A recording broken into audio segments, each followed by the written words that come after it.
Bangga bersarung mangga. Assalamualaikum warahmatullahi wabarakatuh, Buya. Assalamualaikum warahmatullahi wabarakatuh. Afan, Buya izin bertanya.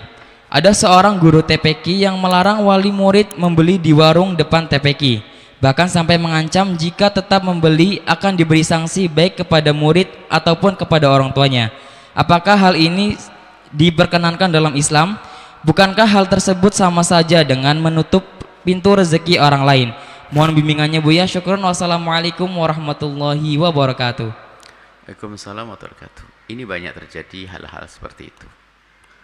Kita tidak bisa melihat langsung bahwasanya guru TPQ-nya salah atau bagaimana. Yang jelas begini, kalau guru TPQ itu melarang karena hasud dengki di dalam hatinya, jelas dia salah. Kenapa harus menghasut orang cari rezeki? Cuma kita juga tidak bisa menyalahkan kalau ada seorang guru atau kepala sekolah atau kepala pondok melarang.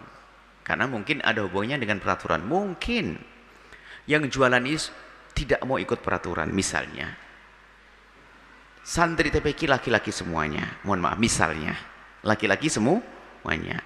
Kemudian yang jualan ini adalah perempuan yang kebetulan, mohon maaf, belum menutup aurat. Loh, sah dong seorang guru TPQ mengatakan supaya anak santrinya tidak berurusan dengan orang yang membuka aurat. Di saat sang ini menutup aurat langsung diizinkan. Atau misalnya, mohon maaf, mungkin ada yang jualan adalah selama ini kan dianjurkan makan sehat. Jualannya adalah makanan yang sebetulnya di TPQ, di madrasah itu diajarkan kalau makan yang sehat gini. Ini nggak boleh loh ya, jangan dijual di situ. Maka kalau melarang adalah sah, mencintai santrinya. Makanya jangan gampang prasangka buruk, bisa jadi yang salah yang jualan, bisa jadi yang salah adalah yang punya TPQ. Tinggal dilihat, tanya dulu apa alasannya yang punya TPQ. Kalau nggak pakai alasan, nggak jelas. Oh, alasannya apa? Saya sendiri jualan. Oh, nggak bener itu. Sebab mohon maaf, ada sebagian makanan yang ini keluhan juga. Ini keluhan di sebuah tempat. Saya itu tidak bisa melarang anak saya beli itu, Bu ya. Padahal itu kan setiap itu anak saya pasti susah makan dan sakit. Makanan tidak sehat. Karena yang jual itu adalah makanan asal saja. Nah, maka kalau sebaiknya kerjasama. Adanya penjual-penjual di kiri kanan madrasah atau TPQ itu hendaknya pertama dia harus punya iman, lalu tidak menjual kecuali makanan yang sehat. Makanan yang sehat. Kalau jual makanan yang sehat, jangan merusak, mohon maaf. Kalau Anda punya makanan tidak sehat, jangan Anda jual. Kalau Anda menjual, hati-hati. Allah Maha tahu loh ya. Jangan sampai anak Anda saja nggak boleh makan, tapi Anda jual. Anda tidak jujur. Apakah Anda rela untuk makan makanan itu? Kalau Anda tidak berani makan, Anda jangan jual. Anda dalam keadaan normal. Kita perlu kejujuran, ini bab jujur hari ini kan. Nah, ada memang waktu itu sempat ngadu di sebuah tempat makanan-makanan membahayakan, mulai dari pewarna, mulai dari ini semuanya, sehingga ada orang menjual hanya cari keuntungan, tidak peduli tentang kesehatan pembeli. Nah, kalau semacam ini wajib dilarang dong, diboikot. Kenapa? Merusak kesehatan orang.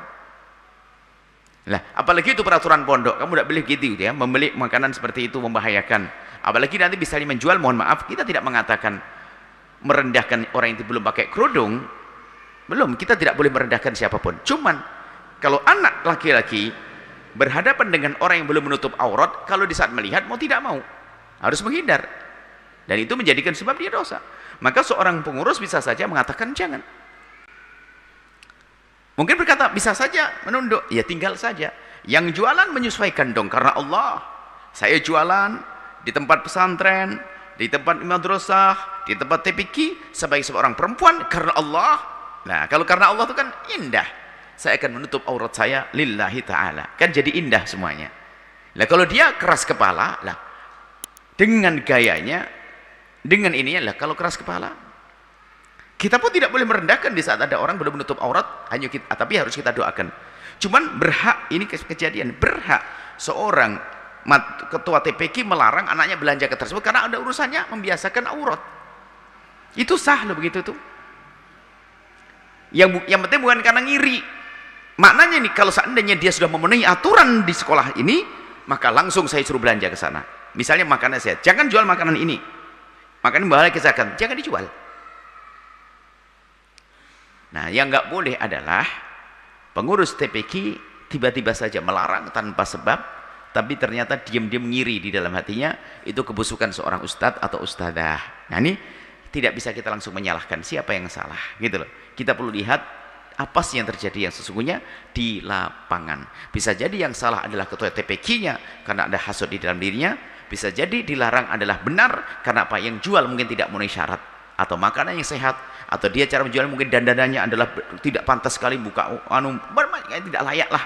Sah sebagai guru TPQ menjaga santrinya, sebagai guru madrasah menjaga santrinya, sah dong, dan boleh-boleh saja. Bahkan harus punya keberanian sehingga nanti di lingkungan itu menjadi lingkungan yang indah, makanannya sehat, wanitanya indah menutup aurat dengan rapi. Bahkan bisa jadi ketua TPQ selagi masa di wilayahnya berdosa kalau membiarkan orang berdosa di situ. Kullukum ra'in wa kullukum mas'ulun an ra'iyatihi. Seperti di lingkungan seperti ini, kalau kita membiarkan ada orang, misalnya mohon maaf, ini di masjid ini, masjid adalah tempat mulia. Tentunya Anda bekerja di sini, kemudian dia belum menjalankan syariat, tidak sholat, kok kita diamkan? Dosa dong ustadznya. Tadi wanita belum menutup aurat, kita ajari menutup aurat. Kalau kita diamkan, kita ya mengajari, bukan menghajar loh ya, mengajari, mendidik. Kalau kita membiarkan, tidak pernah nasihati, dosa ustadznya, dosa. Dan merendahkan juga tidak boleh langsung, wah dasar perempuan tidak menutup aurat, kok rendah, hina. Oh enggak, kita tidak boleh merendahkan, tapi mengingatkan dengan cara yang indah. Ada sebuah keharusan tanda cinta kita, karena semua orang yang berdosa, kalau kita membiarkan, biarpun kita tidak berdosa, membiarkan kita ini adalah termasuk bagian daripada dosa. Dan kalau ingin mengingatkan dengan cara yang indah dan halus, karena Islam tidak pernah mengajari merendahkan. Bahkan mungkin setiap malam kita doakan, mungkin di samping rumah kita ada orang jualan ternyata kurang baik, kita doakan semoga Allah beri kebaikan, semoga Allah beri kesadaran, semoga beri pengampunan. Begitu Islam mengajarkan keindahan. Wallahu a'lam bishawab.